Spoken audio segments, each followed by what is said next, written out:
বন্ধুরা, এসে গেছি ইতিহাস বিদ্যার্থী টিউটোরিয়াল চ্যানেলে। আজ আমি ক্রুসেডের পটভূমি বা কারণ এবং তার ফলাফল ও তাৎপর্য নিয়ে আলোচনা করব।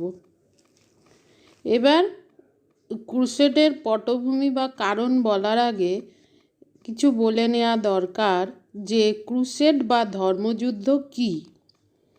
খ্রিস্ট ধর্মের প্রবর্তক যীশুখ্রিস্টের স্মৃতি বিজড়িত স্থান জেরুজালেম তথা প্যালেস্টাইন খ্রিস্ট ধর্মাবলম্বী মানুষের কাছে পবিত্র ভূমি বলে পরিচিত।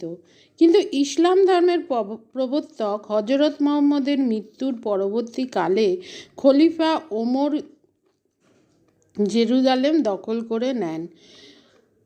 1071 খ্রিস্টাব্দে মেনজিকার্টের যুদ্ধ জয়ের মাধ্যমে তুর্কি মুসলমানরা জেরুজালেম সহ সমগ্র প্যালেস্টাইন দখল করে নেয়। ইউরোপের খ্রিস্ট ধর্মাবলম্বী মানুষ তাদের পবিত্র ভূমি পুনরুদ্ধারের জন্য তুর্কি মুসলিমদের বিরুদ্ধে বেশ কয়েকটি যুদ্ধ অভিযানে অংশ নেয়। 1096 খ্রিস্টাব্দ থেকে 1291 খ্রিস্টাব্দ পর্যন্ত প্রায় 200 বছর ধরে চলা এই ধর্মীয় যুদ্ধ অভিযানগুলি ক্রুসেড বা ধর্মযুদ্ধ নামে পরিচিত।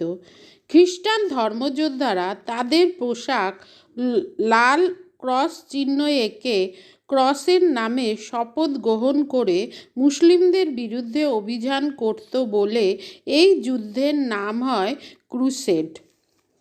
এবার ক্রুসেডের পটভূমি বা কারণ। মুসলিমদের বিরুদ্ধে খ্রিস্টান ধর্মযোদ্ধাদের ক্রুসেডে অংশগ্রহণের পশ্চাতে বিভিন্ন কারণ ছিল। এর মধ্যে কয়েকটি বিশেষ গুরুত্বপূর্ণ কারণ হলো ধর্মীয়, রাজনৈতিক, সামাজিক এবং অর্থনৈতিক। সুতরাং এই ক্রুসেডের প্রথম হচ্ছে ধর্মীয় কারণ। গ্রিক বা পূর্বাঞ্চলীয় চার্চের সঙ্গে পশ্চিমের রোমান চার্চের বিরোধের কারণে 1054 খ্রিস্টাব্দে উভয় চার্চের মধ্যে সম্পর্ক ছিন্ন হয়ে যায়। ফলে পূর্ব ইউরোপের খ্রিস্টান জগতে রোমান চার্চের আধিপত্য বিনষ্ট হয়।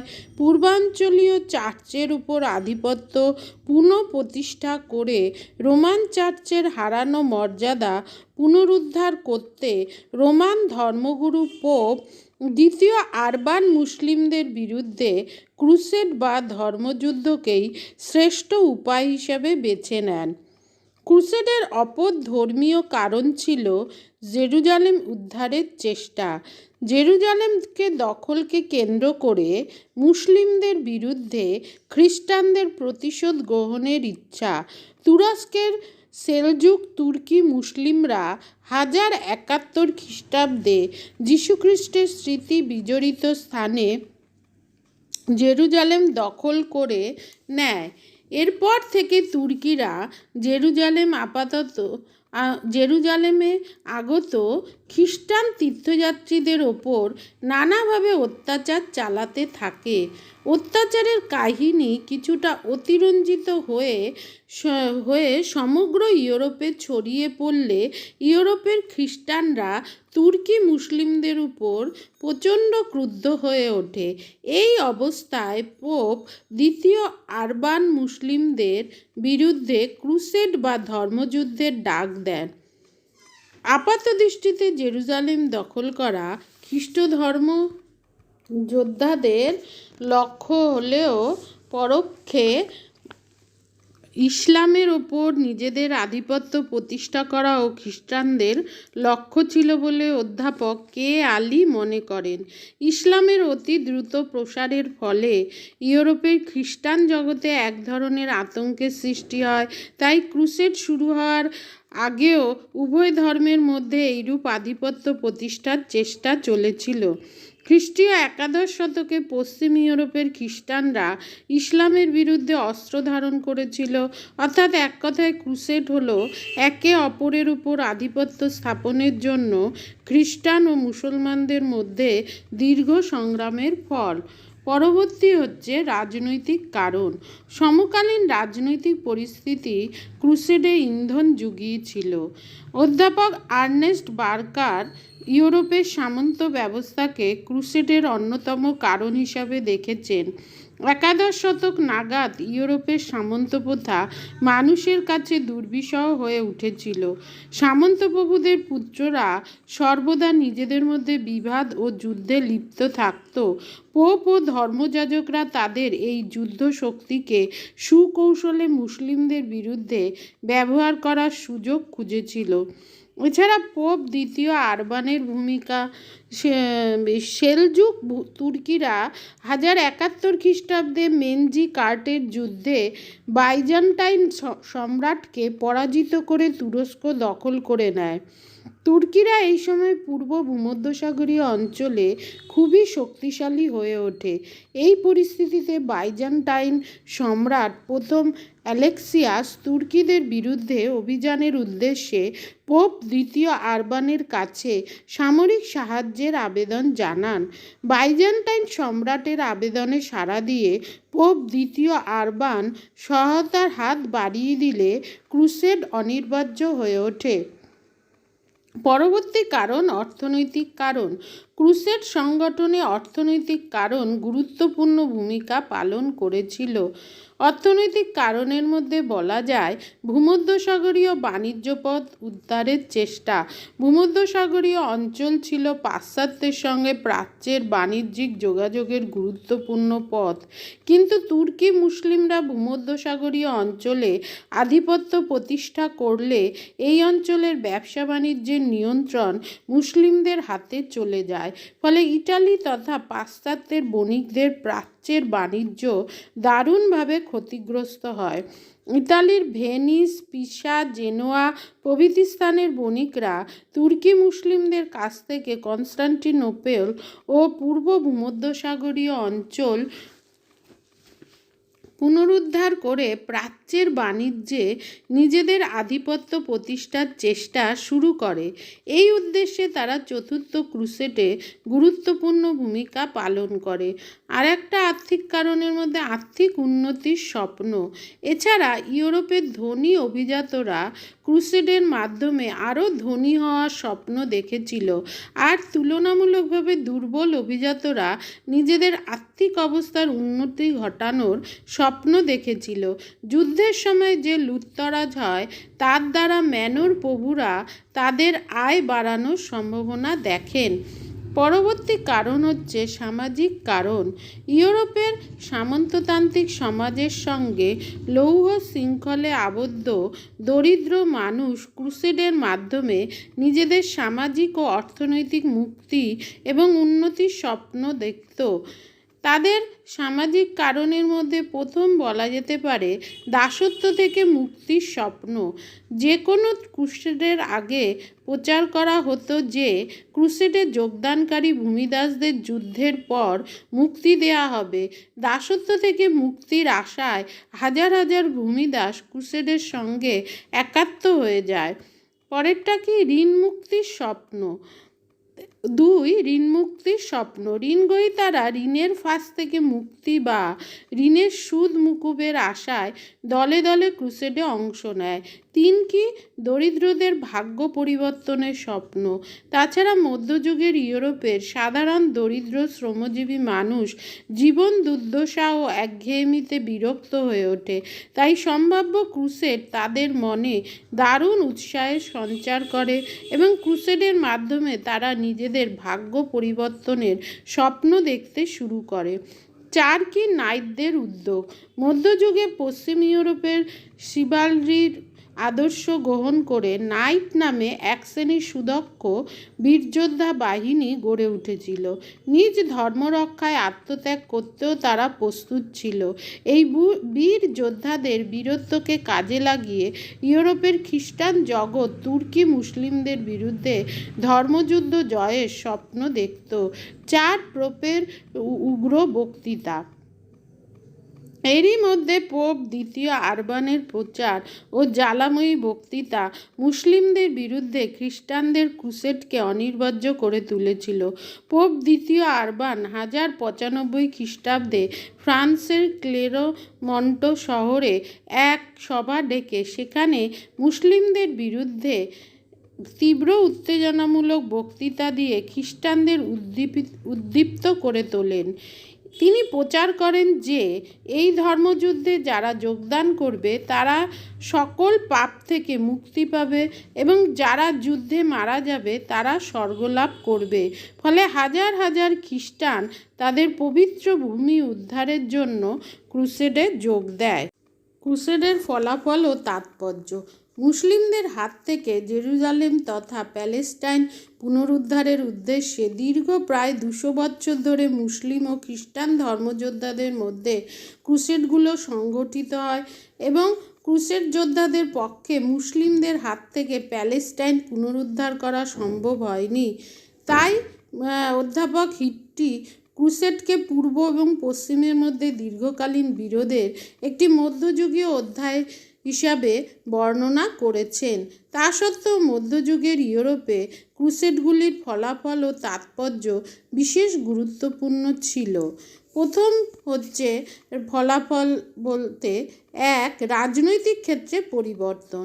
ক্রুসেডে অংশগ্রহণকারী ইউরোপের বহু সামন্ত প্রভু তাদের সম্পত্তি ধনী বণিক এবং মহাজনদের কাছ থেকে বিক্রি করে বা বন্ধক রেখে ক্রুসেড যাত্রার জন্য অর্থ জোগাড় করেছিলেন। যুদ্ধে অনেক সামন্ত প্রভুর মৃত্যু হয়, বাকিদের অনেকেই যুদ্ধে সর্বশান্ত হয়ে অভিযান থেকে ঘরে ফেরেন। ফলে তারা হতদরিদ্র হয়ে পড়েন। এর ফলে ইউরোপের সামন্ততান্ত্রিক ব্যবস্থা দুর্বল হয়ে ক্রমে পতনের দিকে এগিয়ে যায়। তাছাড়া সামন্ততন্ত্রের পতনের ফলে ইউরোপের রাজতন্ত্রের শক্তি বৃদ্ধি পায় এবং সেখানে একে একে শক্তিশালী জাতীয় রাষ্ট্র প্রতিষ্ঠিত হতে থাকে। তাছাড়া ইউরোপের বিভিন্ন প্রান্তের বহু মানুষ ক্রুসেডে যোগদানের ফলে দূর দেশে গিয়ে তাদের মধ্যে সম্পর্কের বন্ধন দৃঢ় হয়। এইভাবে ইউরোপের জাতীয় চেতনা শক্তিশালী হয়। দ্বিতীয় হচ্ছে শিল্প, বাণিজ্য ও শহরের বিকাশ। মধ্যযুগে কৃষি ছিল ইউরোপের মানুষের প্রধান জীবিকা, কিন্তু ক্রুসেডের ফলে ইউরোপে শিল্প ও বাণিজ্যের অগ্রগতির পথ সুগম হয়। সেখানকার সামন্ত প্রথা দুর্বল হয়ে পড়লে গ্রামের বহু ভূমিদাস ও সাধারণ মানুষ শহরে চলে এসে শিল্পী ও কারিগর হিসাবে জীবিকা নির্বাহ করতে শুরু করে। ফলে ইউরোপে শিল্পের বিকাশ ঘটতে থাকে। সুতি ও পশমের বস্ত্র, লৌহশিল্প প্রভৃতি বিকাশ ঘটে।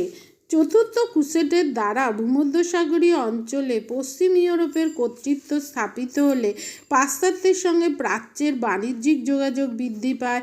প্রাচ্যের দেশগুলো থেকে ইউরোপে মণি, মুক্তা, মূল্যবান বস্ত্র, কার্পেট, আসবাব ও অন্যান্য বিলাসদ্রব্যের আমদানি শুরু হয়।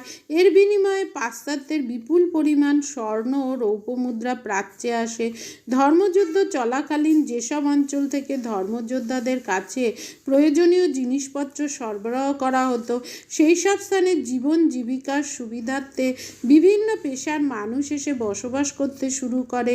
এইভাবে বিভিন্ন পেশা ও শিল্পের বাণিজ্যের কেন্দ্রস্থল হিসাবে নতুন নতুন শহরের প্রতিষ্ঠা হয়। এই একইভাবে পুরনো শহরগুলি ক্রুসেডের ফলে আরও প্রাণবন্ত হয়ে ওঠে। তৃতীয় কি, সামাজিক ক্ষেত্রে পরিবর্তন। বাণিজ্যিক ও মহাজন শ্রেণীর উত্থান হয়। এই সময় কি হয়, ইউরোপের সামন্তপ্রভুরা ক্রুসেডে অভিযানের পূর্বে বণিক এবং মহাজনদের কাছ থেকে যে ঋণ নিয়েছিলেন অনেকেই তা পরিশোধ করতে না পারায় বণিক এবং মহাজনরা সামন্তপ্রভুদের জমি দখল করে নেয়। ফলে বণিক ও মহাজনরা আর্থিক দিক থেকে খুবই শক্তিশালী হয়ে ওঠে এবং সামন্তপ্রভুদের জায়গায় তারাই ইউরোপের সমাজের নতুন চালিকা শক্তি হিসাবে আত্মপ্রকাশ করে। তাছাড়া ভূমিদাস থেকে মুক্ত হয়ে বহু স্বাধীন শ্রমিক শ্রেণীর উদ্ভব হয়। এছাড়া নারীর মর্যাদা বৃদ্ধি পায়। ক্রুসেডে অংশ নেওয়া ম্যানর প্রভু, জমিদার, অভিজাতরা তাদের পত্নীরা ম্যানর ও জমিদারগুলো পরিচালনার সুযোগ পায়। নারীদের সামাজিক মর্যাদা বৃদ্ধি পায়। চতুর্থ হচ্ছে পোপের মর্যাদা বৃদ্ধি পায়।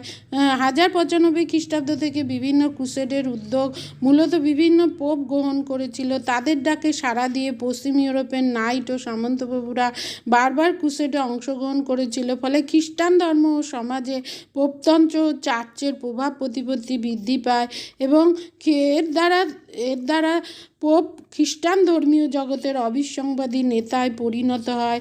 পঞ্চমত, জ্ঞানের বিকাশ। ক্রুসেডের পূর্বে খ্রিস্টান ইউরোপের তুলনায় ইসলামীয় সভ্যতা জ্ঞান বিজ্ঞান চর্চায় অনেক এগিয়ে ছিল।